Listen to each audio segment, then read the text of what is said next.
Walang kasinungalingan, serbisyong totoo lang.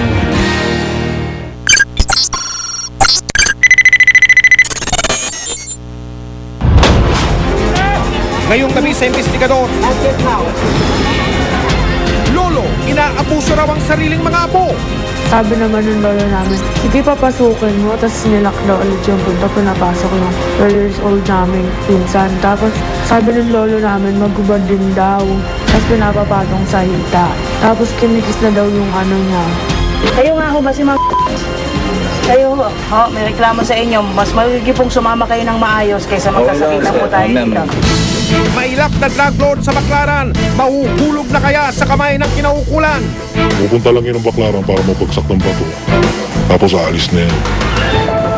Yung mga galamay niya na lang ang mga nagdidispose sa kanya ng bato.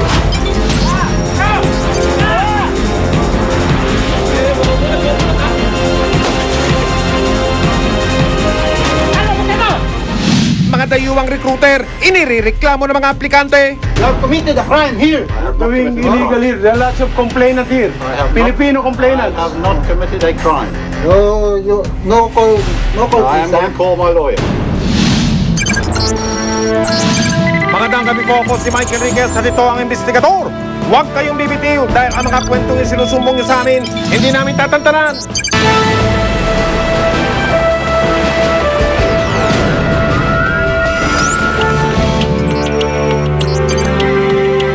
Normal nang dubugin ang Baclaran ng mga mamimili at mga deboto. Pero may mga kalsada raw rito na ngayon. Baksakan pala at bilihan daw ng droga.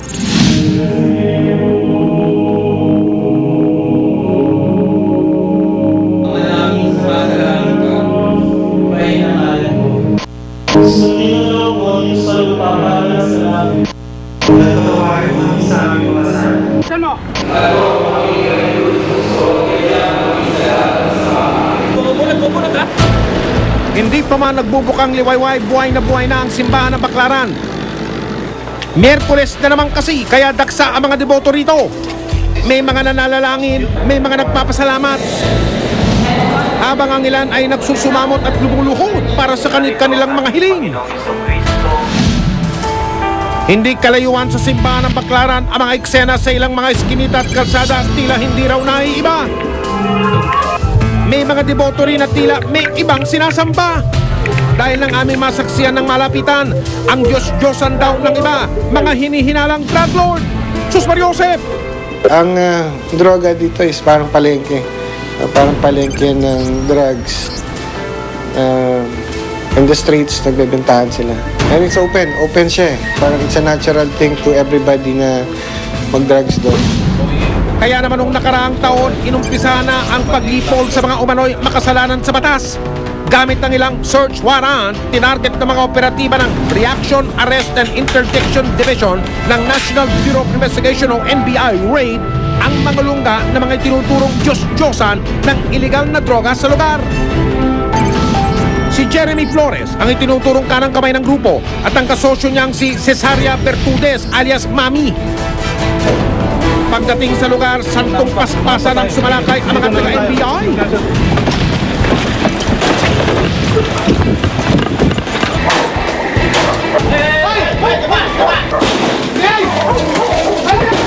Si Jeremy mukhang handa at talagang maingat.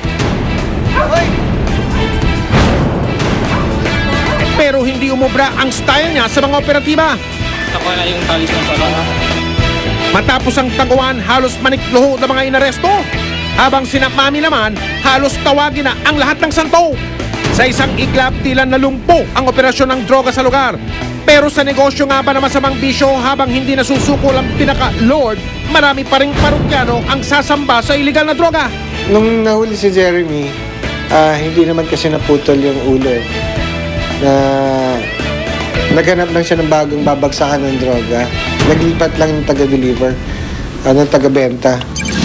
Kaya ang sunod na tinarget ng mga operatiba, si Roy Bertudes alias Baroy, ang itinuturong drug lord ng Baclaran.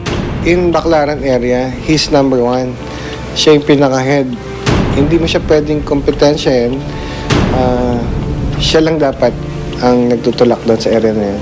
Ayon pa sa NBI, tila walang kadala-dala itong si alias Baroy. Actually, he has a lot of records. No, in fact, he was nag-serve na yun ng sentence for the same violation. Violation of Republic Act 6425. Kaya naman daw hindi na nakapagtataka kung hanggang langit ang kanyang yaman. May biases sa Cavite, may biases sa Las Piñas, meron siyang bias sa Parañaque. So, you cannot afford to buy this kung wala ka naman trabaho eh. Ikaw na ang big time. Sa tulong ng isang informante na subaybayan ng mga tauhan ng NBI ang bawat galaw na tinuturong Big Boss. Pupunta lang yun ng baklaran para mabagsak ng bato. Tapos aalis na yan. Yung mga galamay niya na lang ang mga nagdi-dispose sa kanya ng bato. Aba, hindi lang maingat, wise pa. Dagdag pa ng informante, delikado raw makaalitan ang itinuturong ulo. Kapag nalaman niya may kakompetensya siya ng bato, pinatitira niya naman sa mga puprotekta rin sa kanya. Sobra na, tama na, dapat mahuli ka na. Ilang linggong nakalipas, isang impormasyon ang dumating. Ang inihinalang drug lord daw magbabaksak ulit sa Baklaran. Kaya naman agad naghanda ang mga operatiba. Ang plano, dakpin ang itinuturong mailap na Big Boss.